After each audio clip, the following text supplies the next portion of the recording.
Halo, assalamualaikum warahmatullahi wabarakatuh. Salam sehat dan salam sejahtera untuk kita semua teman-teman. Nih, baru saja selesai penggantian kampas kopling. Nah, ini kita tarik menggunakan ini karena unitnya ke tidak bisa jalan ya, tidak bisa gerak. Mesinnya hidup tapi tidak bisa bergerak. Jadi di sini untuk mengetahui kampas kopling yang selip atau yang kampas koplingnya habis atau eh, di bagian as roda ada yang putus ya, karena ada tiga macam ya. Jika bukan transmisi di bagian kampas kopling, kalau tidak di bagian itu as roda ya. Biasa juga di bagian propeller ya. Mungkin ada 4 macam ya jika mesinnya hidup tidak bisa bergerak unitnya. Oke. Nah, di sini yang kita dapatkan karena unitnya baru saja 5 hari setelah penggantian kampas dengan matahari, tetapi unitnya tidak bisa bergerak lagi. Jadi kita dipanggil mengecek apanya yang bermasalah. Nah, kita vonis kampas kopling ya, seperti itu.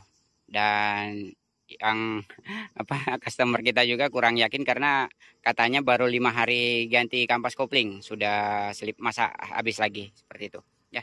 Tapi kita juga tidak bisa menjudgment sesuatu entah produk atau pemakai, karena di pemakai juga bisa juga disebabkan ngampas ya. Jadi kaki ngerendam terus ke kopling, itu bisa cepat habis kampas kopling. Tapi di sini kampas koplingnya kita temukan bukan kampas kopling yang habis, karena memang betul-betul 5 hari baru selesai penggantian. Jadi untuk menganalisa apa penyebabnya jika unit tidak bisa bergerak pada saat hidup mesin ya. Oke, nah di sini kita hidupkan mesin terlebih dahulu ya. Bentar. Nah, di sini yang awal yang kita lakukan seperti ini karena unitnya tidak bisa bergerak ya. Jadi ini kita hidupkan ya. Kita starter. Oke. Ini mesinnya sudah hidup ya. Itu RPM. Oke. Nah, posisi mesin hidup seperti ini. Jadi langsung saja kita masukin ini tuas persniling, entah gigi berapa ya, gigi 1 lah ya.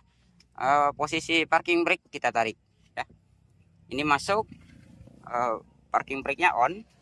Lalu kita ke bawah ke kolong ya. Ke kolong sini kita cek. Unitnya kan tidak bergerak ya.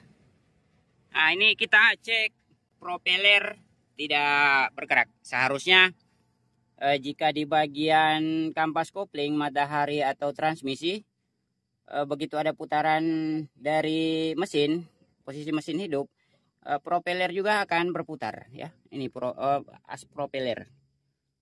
Nah, ini. Nah, jika ini tidak terputar, posisi mesin hidup, kemungkinan di bagian kampas kopling ya. Bagian kampas kopling ada bermasalah atau di transmisi. Tapi biasanya sih di transmisi kita acak akan ada yang masuk ya. Salah satu saja yang loss. Tidak langsung semuanya ya. Bisa juga sih jika asnya rontok ya. Tapi diponis ya, diturunkan transmisi dulu lah. Kita cek ya. Nah, itu jika propellernya tidak berputar ya. Posisi mesin hidup. Nah, jika posisi mesin hidup terus kita masukkan persniling, ini mutar, propellernya mutar, tetapi unitnya tidak bisa bergerak ya. Nah, kita cek sampai mana dia mutar. Dari depan kah mutar, di sini mutus, berarti di dalam sini ada loss ya. Nah, jika sepanjangan propeller dari transmisi ke gardan mutar semua ya. Nah, ini bisa kita vonis di as roda dulu ya. As roda kiri atau as roda belakang yang patah. Nah, jika itu bagus, berarti di dalam gardan atau diferensialnya ada yang bermasalah. Nah, ini Ini gardannya. Oke. Nah, jika jika sudah diperiksa as roda terlebih dahulu ya, kiri kanan, berarti di dalam gardan ada bermasalah jika unitnya tidak bisa bergerak. Oke, nah ini kita habis gantikan kampas kopling, tetapi kampas koplingnya tidak habis. Kampas koplingnya malah putus ya. Salah satu penyebab entah di super pad atau salah pasang. Bukan salah pasang, agak miring masih ya, kurang senter. Nah ini dia, kita ada mengerjakan Xenia yang kampas koplingnya rusak ya, seperti ini. Nah ini kata tokonya sih ini yang merek biasa ya, tapi itu kata yang punya toko. Kita tidak mengerti apa yang biasa atau seperti apa untuk bahannya ya. Dan di sini kita untuk berbagi mengenai pemasangan kampas kopling ya, karena ini walaupun mereknya biasa, tetapi setidaknya kita berusaha untuk apa ya, karena menurut penilaian kita ya, ini sepertinya tidak senter pada saat pemasangan transmisi ya, jadi tidak senter, dipaksakan ke dalam ya. Ini masuk ke as transmisi, tidak terlalu senter, dipaksakan, jadi goyang. Begitu digunakan laju, ini mudah patah, mudah pisah ya, seperti ini. Nah ini tadi malam kita bongkar transmisi, itu transmisinya sudah turun.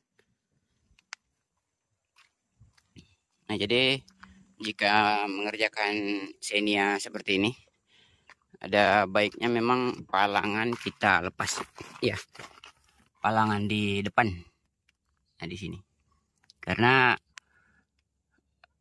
yang kita temukan sepertinya ini tidak dilepas ya, sepertinya di sini saja yang dilepas, transmisi yang dicopot, kepala babinya apa nih, ini tidak dilepas. Jadi untuk penyenteran kampas koplingnya kurang akurat ya. Nah di sini kita lepas tadi malam ya. Ini ada flywheelnya. Nah ini dia kampasnya. Nah, kampasnya masih tebal. Ini rontok. Oh wow. Baru 5 hari sudah seperti ini. Nah, jadi di situ kita bisa senter untuk pemasangan kampas kopling, biar senter dengan as yang di transmisi ini. Nah ini. Nah, jika pemasangan kurang senter, dipaksakan ke dalam, bisa mengakibatkan kampasnya patah seperti itu ya. Mungkin jika untuk pemasangannya kita ada penggantian kampas kopling mesin Hilux yang sempat kita overhaul ya. Jadi bisa kita senter di 3 titik. Mungkin kurang lebih seperti ini pemasangannya, karena di dalam sini sempit ya. Jadi ini mumpung mesinnya di luar, bisa kita senter seperti ini modelnya ya. Kebetulan Hilux-nya juga pada saat overhaul ini sekalian kita gantikan kampas kopling baru, karena kampas kopling bawahnya sudah mulai menipis, jadi sekalian kita gantikan.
Nah ini untuk penyenterannya karena jari tidak bisa ke dalam sini ya. Ini di mesin Hilux tidak bisa masuk jari juga, tetapi kemarin mesinnya masih di luar jadi bisa kita gunakan Sigmat ya. Ini jika di sini bisa juga menggunakan Sigmat karena jari tidak bisa ke dalam, jadi ini saja yang kita senter jika tidak ada Sigmat ya. Ini kita senter, tetapi kepalanya harus lurus ya, pandangan harus lurus ke dalam sana ya, karena kita ke bawah seperti ini tidak senter kelihatannya, jadi harus simetrik dengan pandangan ke depan sana ya. Jadi ini dengan pinggiran kampas, gigi kampas harus imbang ya, dengan lubang yang di dalam sana ada bearing seperti itu. Nah, karena jika ini kurang senter bisa mengakibatkan kepatahan kampas kopling seperti yang bekas dari ini. Ini tadi malam waktu pas kita lepas, dan ini sementara pemasangan yang penggantiannya ya.